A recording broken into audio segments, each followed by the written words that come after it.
Hello বন্ধুরা, আমি এখন একটা ট্রেলার এবং একটা প্রি ট্রেলার নিয়ে কথা বলবো। তো প্রথমে যে প্রি ট্রেলারটা নিয়ে কথা বলি সেটা হলো জাট সিনেমা, সানি দেওয়ালের জাট সিনেমা। তার একটা প্রি ট্রেলার বেরিয়েছে, বা প্রি ট্রেলার থেকে বলা উচিত, এটাকে তারা নাম দিয়েছে ট্রেলার প্রিলুড।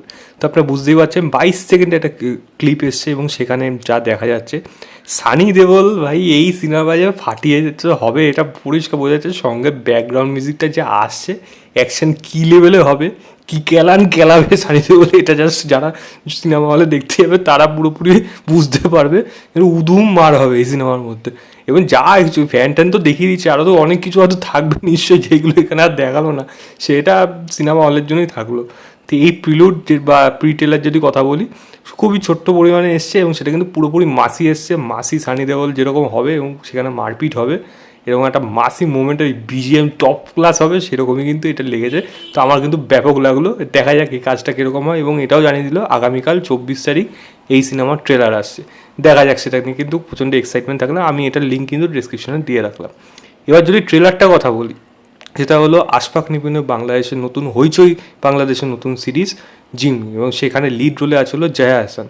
এখানে গল্পটা যেটুকু দেখা যাচ্ছে বা বলা যাচ্ছে, জয়া আহসান খুবই মধ্যবিত্ত পরিবারের একটা মহিলা, কিন্তু তার লোভ প্রচুর, এবং লোভের জন্য সে বিভিন্ন রকম পদক্ষেপও নিচ্ছে, যেটা তার ফ্যামিলির উপর পুরোপুরি এসে যাচ্ছে। তো এবং আঘাত তো আসবেই।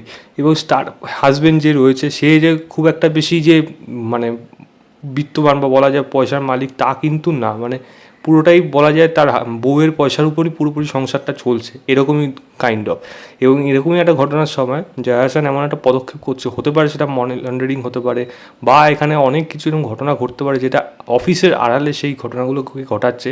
সঙ্গে অত অফিসেরও অনেকেই কেউ মদত করছে, এবং একটা সময় কিন্তু সেখান থেকে তার লোভ প্রচুর, এবং সেখান থেকে সে নিজের অফিসের লোকদের থেকেও বেশি কামাতে গিয়ে তাদেরকেও চিট করছে। এবার তারা যখন এর উপর থ্রেড আসছে, তখন এই মেয়েটি কীভাবে নিজেকে বাঁচাতে পারে বা বাঁচাতে পারে নাকি, এর মধ্যে যে মজার জার্নিটা, সেটা নিয়ে হয়তো এই কাহিনিটা থাকবে। জিম্মি মানে হলো যে সিন, মানে পাপ বা পাপি, বা বলা যায় লোভে পাপে যে মৃত্যু বলা হয়, কিন্তু পাপটা যে কত ভয়ঙ্কর সেটা কিন্তু এই গল্পটার মধ্যে হয়তো উঠে আসবে। আশা করি শেষে একটা ভালো ব্যাখ্যাও থাকবে যে মানে লোভ করা যে উচিত না, সেরকমই থাকবে। কিন্তু এই যে ডার্ক কমেডি ব্যাপারটা ডার্ক কমেডি থ্রিলার একটা থাকলো, সেটা কিন্তু দেখার জন্য এক্সাইটমেন্ট থাকলো। কারণ 28 তারিখ এই সিরিজটা থাকবে, হইচইতে আসবে। আমি তো খুব এক্সাইটেড থাকলাম। এবং জয়া আহসান বলি, বাকি যারা বলি, পারফরমেন্স ভালো হচ্ছে। জয়া আহসানকে এরকম ডার্ক কমেডিগুলো কীরকম লাগে সেটাই দেখার অপেক্ষা থাকলাম। ভালো অভিনেত্রী, এবং আশা করি ট্রেলারে যেটুকু দেখা যাচ্ছে সেটা কিন্তু বেশ মজা লাগছে।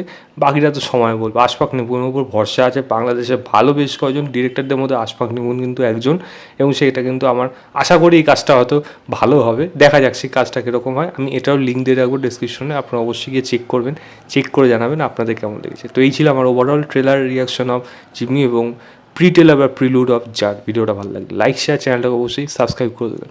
বাই।